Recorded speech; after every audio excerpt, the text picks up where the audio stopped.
हमारे चैनल में आप सभी का स्वागत है। अगर हमारे चैनल पे आप नए हैं तो हमारे चैनल को पहले सब्सक्राइब कर लें और बेल आइकन घंटी को ज़रूर दबा दें।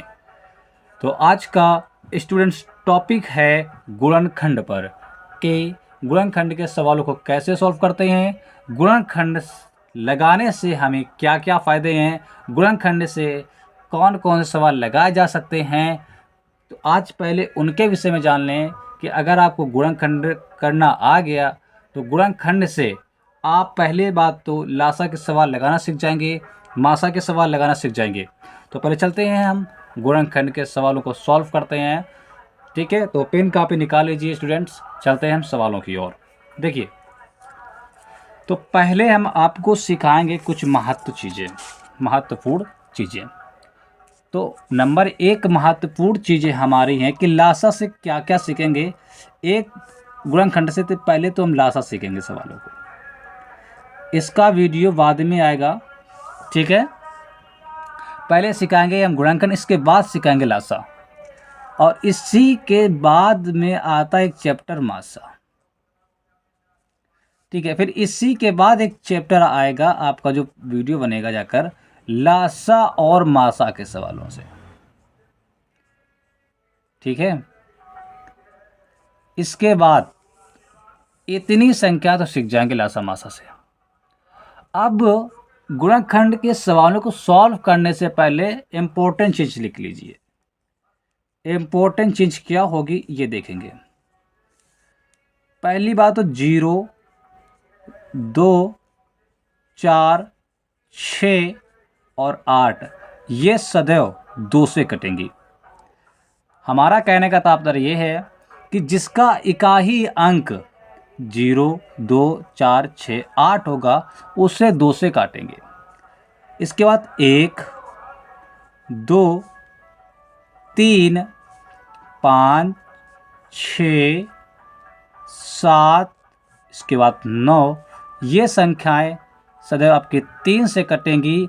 वो भी जोड़कर चेक करेंगे। कैसे चेक करेंगे वो भी सब बताया जाएगा। इसके बाद 0, 5 का इकाई अंक होगा वो सदैव 5 से ही कटेगा। इसके बाद 1, 2, 3, 5, 7, 9 ये संख्याएं आपकी 7 से कटेंगी। इसके बाद आ जाएंगे 11, 121, 1331 ये संख्याएं आपकी 11 से कटेंगी। ये आपके तो पहले एक मान लेते हैं कि ये हमारे मान हैं, इन्हें पहले आपको याद करना होगा। अगर याद है तो आपके लिए बहुत आसान है। कैसे आसान है, चलो सीखते हैं सवालों के माध्यम से। देखो, जैसे कि पहले नॉर्मल से सवालों को सीखेंगे। हमें 12 के फैक्टर करने हैं। क्या करने हैं? 12 के फैक्टर करने हैं, या यानी कि गुणनखंड करने हैं। तो कैसे करेंगे? अब देखो, इकाई अंक कितना है? 2, और 2 किस नियम में आता है? देखो ये 2 लिखा है, तो यानी हम 2 से काटेंगे। इन्हें कहेंगे 2 का पाड़ा। ठीक है, 2 के पाड़ा से काटेंगे। तो काटते हैं, 2 का पाड़ा पढ़ेंगे कि 12 से ज़्यादा ना हो। 2 का 2, 2 दूनी 4, 2 तीन 6, 2 चौको 8, तो 5 2 छंग 12, 6 बार गया है। तो यहाँ पे लिख देंगे। फिर एक ऐसे लाइन करेंगे। आप देखेंगे कि 6 किस इकाई के अंक में आता है। इकाई अंक तो है, दाइस में लिखा नहीं है, तो ये इकाई अंक हो गया। तो इकाई अंक 6, देखो 6 ये मिला, 6 इसमें भी है, लेकिन छोटी संख्या पहले चेक करेंगे क्योंकि छोटी माने 2 है, बड़ी 3 है। तो पहले इसमें चेक करेंगे। तो इसमें 6 है, तो किससे काटेंगे? 2 से। तो 2 से काटेंगे। 2 तिहाई 6। ठीक है, 3 बार गया पाड़ा। जब 2 का पाड़ा हम 6 बार पढ़ेंगे तो 3 बार जाएगा। अब देखो 6 लिखा है, तो 6 किस में आता है? नहीं, अब लिखा 3। देखो लिखा 3 ये। अब देखो पहले ऊपर संख्या में चेक करेंगे, 3 है, नहीं है। इसमें 3 है, हाँ है, लेकिन 3 का ये प्लस का काम क्या है पहले इसे सीखो। यानी कि प्लस लिखा है तो पहले को हम इसे जोड़ेंगे। ये 3 है, अगर यहाँ इकाई दाही होता कुछ इस प्रकार से, देखो जैसे कि 63 लिखा है, तो पहले इन दोनों को आपस में जोड़ते 6 3 9 9 हुआ। अब इस संख्या का या 3 का पाड़ा पढ़ेंगे 9 से ज़्यादा ना हो, यानी कि अब हमें 9 का पाड़ा पढ़ना है कि 9 पूरा पूरा कट जाना चाहिए। अगर नहीं कटता है तो 3 से फिर नहीं कटेगा। जैसे कि 3 के पाड़े में 9 आते हैं, तो ये 63 जो लिखा है ये 3 से गुणनखंड हो जाएगा। अगर इसी स्थान पर हमारा लिखा हो जैसे कि 13 है, इकाई अंक 3 है, और ये 3 हमारा 3 के नियम में आता है, क्योंकि इकाई अंक यही तो 3 लिखा है। लेकिन ये प्लस का काम कहता है कि पहले हमें चेक कर लो कि 3 के पड़े में आते हैं कि नहीं आते हैं। अगर 3 और 4 को जोड़ेंगे तो कितना बनेगा, जाकर 3 और 1 को जोड़ेंगे, 3 जब 1 को जोड़ेंगे तो 4 बनेंगे जाकर। लेकिन 3 के पाड़ में 4 नहीं आते हैं, इसलिए ये 3 के पाड़ से नहीं कटेगा। उसी प्रकार से इसमें भी काम है। तो ये 3 लिखा है तो 3 से काटेंगे, 3 एकम 3। ये तो नॉर्मल सवाल हुआ। अगर 56 जैसे दे दिया जाए, इसके हमें करने हैं गुणनखंड। देखो अभी ये पूरा नहीं हुआ है। कैसे नहीं पूरा हुआ, अब लिखेंगे 12 बराबर 2 इंटू 2 इंटू 3, गुणा करा देंगे, 2 दूनी 4, चाहते हैं 12। अब इसे आंसर देंगे, ठीक है। अब देखो 6 है, 6 किस में आ रहा है, इसमें भी है, इसमें, लेकिन इकाई अंक 6 ना, इसमें भी है, लेकिन छोटी संख्या 2 है तो 2 से काटेंगे। 2 का पाड़ा पढ़ेंगे कि 5 से ज़्यादा ना हो। देखो 2 का 2, 2 दूनी 4, 2 तिहाई 6, लेकिन हमें 5 से ज़्यादा नहीं होना चाहिए, तो ये संख्या ज़्यादा हो गई, तो इसे कितने बार गया, 4 आया, कितनी बार गया है, 1 2 बार गया है, तो यहाँ पे 2 लिखेंगे। 5 हैं, 4 चले गए, बचा कितना हमारा, 1, तो वही 1 इसके बगल में आ गया। जब 6 लिखा है, अब इसके बगल में जब 1 आएगा तो ये 16 बन जाएंगे। कितने बन जाएंगे हमारे, 16। तो दुर्वठ 16, 8 बार गया। फिर 2 से काटेंगे, 2 एकम 2, 2 चौको 8, क्योंकि 8 किस में आता है, 2 के नियम में आता है, इसलिए 2 से काट दिया। अब ये 4 लिखे हैं तो 4 किस नियम में आते हैं, 2 के नियम में, 2 से काटो, 2 सत्ते 14। 7 किस नियम में आते हैं, देखो 7 3 के नियम में आ गया, और ये भी देखो 7 इस नियम में भी आ रहा है। लेकिन 3 का नियम कहता है कि पहले जोड़ो। अब 7 ही का ही अंक है तो किससे जोड़ेंगे, जब दाई है अंक है ही नहीं तो जुड़ेगा भी नहीं। तो 7 जब 3 के जब पाड़ा पढ़ेंगे तो 7 से जब 3 का पढ़ेंगे, 3 का 3, 3 दूनी 6, 3 का 9, ये तो ज़्यादा हो गया, तो ये नहीं कटेगा ना। जब नहीं कटेगा तो 3 से नहीं काटेंगे। अब देखो 7 किस में है, अब 7 के पहाड़ा में 7 है तो 7 से काट देंगे, 7 एकम 7 हो गया। इस प्रकार से आप सवालों को सॉल्व करेंगे। लिखेंगे 2 इंटू 2 इंटू 2 7। इसका जब मल्टीप्लाई कैसे कराते ये भी सुन लो। पहले इन दोनों को गुणा कराएंगे, 2 दूनी 4, 4 आ गए आपके। अब ये आपके 2 नहीं रहे, अब ये हो गए 4, क्योंकि 2 दूनी 4, अब ये 4 हैं। अब 4 का पढ़ा पढ़ेंगे 8 बार, नहीं 4 का पढ़ा पढ़ेंगे 2 बार। कितनी बार, ये 2 लिखे ना, 4 दूनी 8 हो गए। अब ये हमारे 8 हैं, 8 का पढ़ा 7 बार पढ़ना है, तो 8 सत्ते 56 हो गया। अब ये नॉर्मल से सवाल थे। अब चलते थोड़े बड़े सवाल लेते हैं, जैसे कि 144 है, इसके हमें करने हैं फैक्टर। कैसे करेंगे, इकाई का अंक कितना है, 4, यानी 2 से कटेगा। अब देखो 2 का अगर कैसे पढ़ें कि, अब देखो 2 का पहाड़ा 1 में तो नहीं जा रहा है। जब 2 का भाग 1 में नहीं जाएगा तो ये दोनों संख्याएं ले ली जाएंगी। कितने हो गए ये हमारे, 14, 2 सत्ते 14, 7 बार गया, और 2 दूनी 4, इतनी बात समझ आ गई। अब 2 तो इकाई अंक का 2 ही तो जाएगा, 2 से काटेंगे। अब 2 का पढ़ेंगे, देखो 2 का 2, देखो 2 का 2, 2 दूनी 4, 2 तिहाई 6, 2 चौको 8, ये लेकिन लिखे 7 हैं, तो 8 तो हमारा ज़्यादा हो गया, तो इसे लेंगे नहीं। तो 1 2 3 बार गया है। आए कितने थे? 6, 2 तिहाई 6, 2 चौको 8 ज़्यादा हो रहा, 2 तिहाई 6। अब 7 लिखे हैं, 6 चलेगी तो बचेगा कितना? 1। और ये कितने लिखे हैं? 2। जब इसके बगल में 2 लिख देंगे कितने लगने लगे हमारे? 12।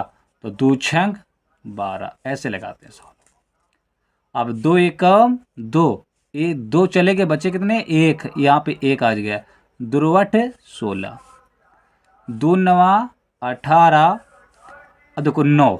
अब 9 किस में आता है? इकाई अंक 9 इसमें। नियम चेक करो पहले, प्लस लगा यानी 3 का भाग 9 से जा रहा है, 3 त्रिका 9 चला गया, यानी 3 से काटेंगे, 3 त्रिका 9। अब 3 एकम 3। इस प्रकार से सवालों को सॉल्व करते हैं। जैसे कि 512 है, कोई भी सवाल हो आप आसानी से लगा लेंगे, ठीक है। देखो अब ये 2 लिखा है, इनके माध्यम से सवालों को सॉल्व करेंगे। अब 2 लिखा है तो 2 किस नियम में आता? 2 से काटेंगे। 2 दूनी 4, 4 चले गए, 5 रहा 4 चले गए, बचा 1, इसके बगल में आ जाएगा। 10 11 हो गए, 2 पंचे 10, 10 चले गए, 1 बचा, 2 छंग 12। 2 एकम 2, 2 दूनी 4, 4 चले गए, 5 बचे, 4 चले गए, 5 थे। अब 4 जब 5 में से 4 जाएंगे तो 1 बचेगा। दुर्वट 16, 2 छंग 12, 2 चौको 8। अब 2 तिहाई 6, 2 दूनी 4।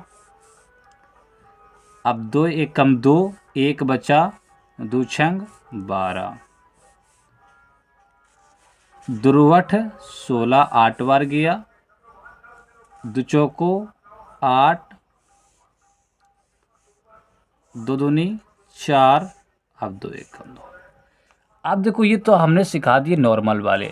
कभी कभी प्रश्न में क्या देखते हैं कि कभी कभी इस प्रकार से भी आ जाते हैं जीरो वाले सवाल।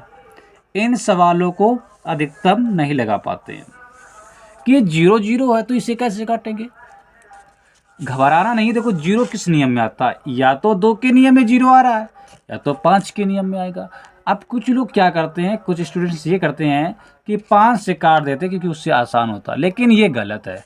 सबसे छोटी संख्या किसमें है? 2। पहले 2 से काटेंगे क्योंकि 2 के नियम में 0 आ रहा है, तो पहले 2 से काटेंगे। काटते हैं, 2 पंचे 10, यानी यहाँ तक 10 हुआ, ये 2 0 बचे हुए हमारे। फिर 2 से काटेंगे, 2 दूनी 4, 4 थे, लिखिए 5 है, जब 5 में 4 घटाएंगे तो 1 बचेगा, इसके बगल में आएगा। 2 पंचे 10, अभी 1 0 बच्चों है। 2 से काटो, 2 एकम 2, 2 दूनी 4, 1 यहाँ पे गया, 2 पंचे 10। अब चेक करेंगे 5 किस नियम में आता। देखो 5 इसके नियम में भी है और इसके नियम में है, लेकिन 3 का नियम कहता है पहले जोड़ो। जोड़ेंगे 1 और 2, 3, 3 में जोड़ेंगे 5 तो 8 होते हैं, लेकिन 3 के पाड़ में 8 आते नहीं है, तो यानी 3 के नियम से नहीं काटेंगे। अब आगे जाते हैं, देखो 5 इसमें मिल गया, अब 5 से जरूर कट जाएगा, काटते हैं। 5 दूनी 10, लिखे 12 है, 10 चले गए, बचे 2, इसके बगल में। 5 25, 5 25, 5 एकम 5।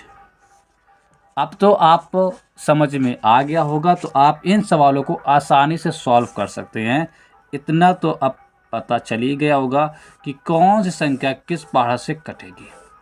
जैसे ये सवाल है, लास्ट में कितने हैं? 4, तो ये 2 के नियम में आएगा। 2 पंचे 10, 2 एकम 2, 2 दूनी 4। बात सुना गई? फिर 2 से काटेंगे, 2 दूनी 4, 1 बचा, इसके बगल में आ गया। 2 पंचे 10, 1 बचा, इसके बगल में। 2 छंग 12। फिर 2 से काटेंगे, 2 एकम 2, 2 दूनी 4, 1 बचा, दुर्वट 16। 2 छंग 12, 2 चौको 8, 4 है यानी 2 के नियम में, 2 तिहाई 6, 2 दूनी 4, 2 लिखा है यानी 2 के नियम में, 2 एकम 2, 1 बचा, 2 छंग 12, दुर्वट 16। अब 2 चौको 8, 2 दूनी 4, अब 2 एकम। तो आप इन सवालों को अब आसानी से सॉल्व कर सकते हैं। ठीक है, तो आप लगा लेंगे इन सवालों को। जैसे कि एक सवाल और है, 15,625। ये सवाल अधिकतम पूछा जाता है। लास्ट में कितना है? 5। या तो 3 से कटेगा या तो 5 से कटेगा, लेकिन 3 का नियम कहता है पहले जोड़ो। तो पहले इन्हें जोड़ लेंगे सभी संख्याओं को। 5 2 7, 7 और 6 13, 13 में जोड़ेंगे हम 5 को तो 18, 18 और 1 19।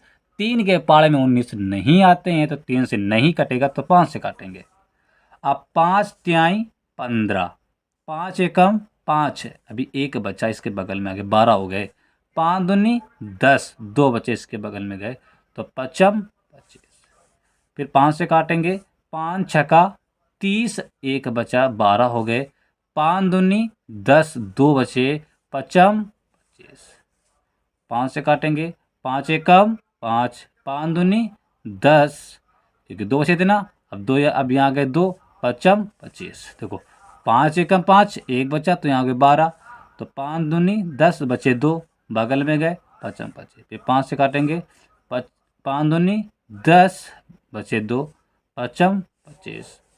5 से काटेंगे, 5 25 और 5 एकम 5।